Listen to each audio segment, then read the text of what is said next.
జగన్ చేపట్టినటువంటి పనిని చంద్రబాబు గారు కంటిన్యూ చేస్తే క్రెడిట్ చంద్రబాబు గారికే ఇవ్వాలి. అదే చంద్రబాబు గారు చేపట్టిన పనిని జగన్ పూర్తి చేసినా క్రెడిట్ చంద్రబాబు గారికి ఇవ్వాలి. అదే మ్యాజిక్. హైటెక్ సిటీని శంకుస్థాపన చేసి ప్రారంభించే దానికి సంబంధించినటువంటి పనులు ప్రారంభించినటువంటి నేదురుమల్లి జనార్దన్ రెడ్డికి ఆ క్రెడిట్ ఇవ్వకూడదు. ఆ తర్వాత బిల్డింగ్ కట్టినటువంటి చంద్రబాబుకే ఇవ్వాలి.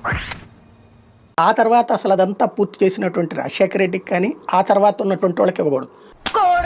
అంతకుముందు ఎప్పుడో రాజశేఖర రెడ్డి హయాంలో ప్రారంభించిన పోలవరం తర్వాత పూర్తవుతున్న మధ్యలో ఆగిన మొత్తం చంద్రబాబు గారికి క్రెడిట్. అంటే మంచి జరిగితే బాబుకి క్రెడిట్ ఇవ్వాలి, చెడు జరిగితే ఎదురోళ్ళ మీదకి నెపం వేయాలి. ఇది మన రాష్ట్రంలో మీడియా వ్యవహార శైలి, అది నడుస్తూ ఉంది కూడా.